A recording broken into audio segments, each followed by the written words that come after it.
ये भी बिका हुआ है। आपने G20 करते हो, 4000 करोड़ आप जो है मेहमानों के स्वागत में करते हो। एक तो इनकी नीयत और नियति दोनों में बहुत सारे फर्क हैं।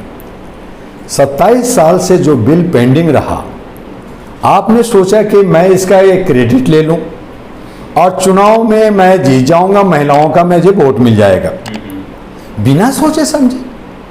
और इसीलिए केजरीवाल और बाकी लोग कहते हैं भाई चौथी पास हो, थोड़ा और भी पढ़ लो। तो ये जो महिला बिल, जो उनको मालूम होना चाहिए हमारे आदरणीय माननीय सामान्य प्रधानमंत्री को, कि देश की आबादी में महिलाओं की जो हिस्सेदारी है 48.84% है। आप 23% दे रहे हो और 23% में आप ओबीसी और SC/ST को नहीं दे रहे हो, तो किसको दे रहे हो?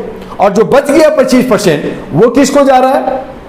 तो ये इस तरह का आपने शगुफा छोड़ करके मैं ये कर दिया, मैं वो कर दिया, मैं ये ठीक कर दिया, वो ठीक कर दिया। आप खुश करना चाहते हो महिलाओं को। अब महिलाओं को खुश करना है तो आप 48.8% वोट दीजिए। महिलाओं के लिए पहले महिलाओं की बात तो की बोली ना, इससे पहले किस सरकार ने बात की बताइए आप? ये 27 साल पहले की, जब विपक्ष में थे तो क्यों नहीं पास किया? पहली बात। क्या इनको 24 ही नजर आता है हमेशा? आपने 23 में, आपने 22 में, आपने 14 या 15 में क्यों नहीं किया?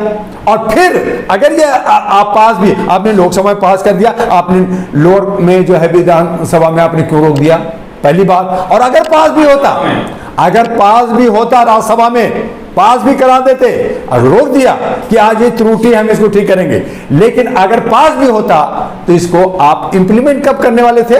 2029 में। यानी 2024 का शगुफा छोड़ करके बेनिफिट लेना चाहते हैं और 29 का भी बेनिफिट लेना चाहते हैं। तो ये इस तरह से इंडिया जो वो भी दिग्भ्रमित है, और वो कुछ लोग थोड़ा सा समझ में आया तो शोर मचा रहे हैं, लेकिन विपक्ष कहीं ना कहीं ये भी बिका हुआ है, भ्रष्ट है। और तब मैंने कहा कि ये जो है पाखंडी और लोमियों की टीम जो है ये मिल करके जनता को बेवकूफ बना रही है। हमारे भारत के 48% जो महिलाएं हैं उनको बेवकूफ बना करके, उनको तोड़ कर करके राजनीतिक करना चाहते हैं। जैसे मुसलमानों को पासमानदा में तोड़ करके, ऊपर नीचे करके तोड़ कर करके, आप जात पात में बांट कर करके, आप जो है नफरत की राजनीति फैला कर करके, आप मुख्य मुद्दा से भटका करके आप राजनीति करना चाहते हैं। अगर आपको यही लगता है कि हमारे सारी महिलाओं को आरक्षण मिलना चाहिए, उसका अधिकार मिलना चाहिए, तो मैंने कहा कि जो मूल निवासी हैं, जो कह रहे हैं कि मैं 85% जो है बहुसंख्यक हूं, 85% उनको हिस्सा दे दो, और 15% में जो गरीब है उनको दे दो, या जनगणना कराओ। जनगणना क्यों नहीं करा रहे? और जनगणना के आधार पे जिसकी जितनी जो है संख्या है उसकी उतनी हिस्सेदारी दे दो। आप जात पात की बात करते हो, मूल निवासी की बात करते हो। जब देश का संविधान बना, देश आजाद हुआ, तब से जो देश यहाँ के वो यहाँ के, अब ये मूल निवासी कहाँ से निकला? भैया संविधान बना, संविधान के अंदर ये प्रोविजन बनाया गया कि ओबीसी, SC/ST जो दबे कुचले दलित शोषित लोग हैं उनके हक अधिकार मिले। और यही वजह है कि आज अम्बेडकरवादी हो रहा है, यही वजह है कि आज भीम जय भीम हो रहा है। तो आपने इन सारी चीजों को, कुरीतियों को समानता के साथ अगर आप स्वास्थ्य और शिक्षा आप लोगों को बढ़ावा करते तो ये जरूरत ही नहीं पड़ता आरक्षण का। लेकिन आपने जो है असमानता बना के रखा, आपने लोगों को बेरोजगार बना के रखा, आपने लोगों को शिक्षा से दूर रखा। और अगर कोई पढ़ लिया तो आपने कहा जाओ पकौड़ा बेचो। आपने पहले कहा 2 करोड़ का नौकरी देंगे, और उसके बाद में हमने दिया क्या? अब महिलाओं को रिझा रहे हो, फिर कह रहे हो सिलेंडर दे दिया, फिर कह रहे हिंदू राज बनाऊंगा। अब जब देखा कि ये पर्दा खुल चुका है, लोगों को समझ गया है, तो अब सनातन का एक शगुफा उठा गया। अरे भैया, कब कहोगे कि मैं अपने भारत के तमाम बेरोजगारों को रोजगार दूंगा, मैं उसको शिक्षा दूंगा, मैं स्वास्थ्य ठीक करूंगा, असमानता दूर करूंगा, सामाजिक न्याय दूंगा? कब करोगे? VIP कल्चर कब खत्म करोगे?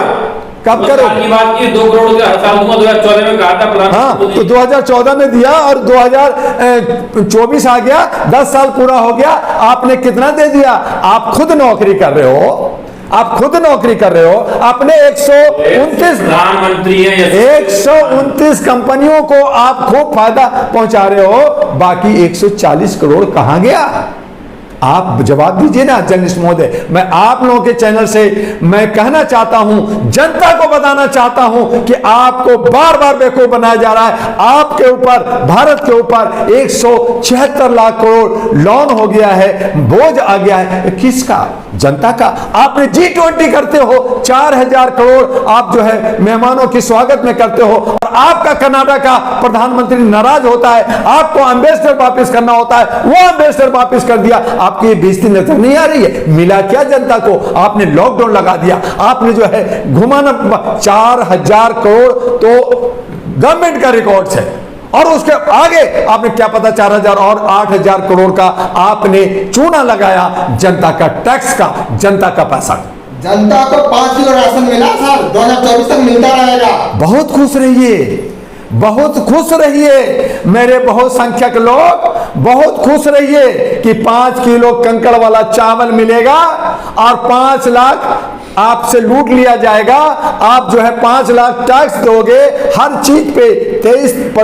23 टाइप का टैक्स लगता है, आप टैक्स देते रहिए और 5 किलो चावल लेके और एक खाली सिलेंडर लेकर के उसका डुगडुगी बजाते रहिए, आप घंटा बजाते रहिए, आपको नहीं मिलेगा। और यही वजह है कि जो मनुवादी है, ये मनुवादी राज कर रहा है, और जो बहुसंख्यक है, जो हमारे मूल निवासी है, ये टुकड़े टुकड़े गैंग कहला रहे हैं और ये एका नहीं बना रहे हैं। और नतीजा है कि 140 करोड़ की आबादी में 272 उनके जनप्रतिनिधि ऐसे नहीं हैं जो देश को संभाल सके। और तब आप पे विदेश हंसता है, तब आप पे ये स्वर्ण लोग जो 3% लोग हैं वो शासन कर रहे हैं। और मैं कहता हूं कि अगर आप में यही बुद्धि रही, आप गधे की तरह हैंको होके करते रहे, आप घंटा बजाते रहे, आप जो है चिमटी लेके घूमते रहे, आप थाल लेके घूमते रहे, आप जो है स्वर्णों के पीछे गए, आप मंदिर मस्जिद करते रहे, आप जो है झाड़ पोछा में लगे रहे, आप जो है बाबाओं के चक्कर लगाते रहेंगे,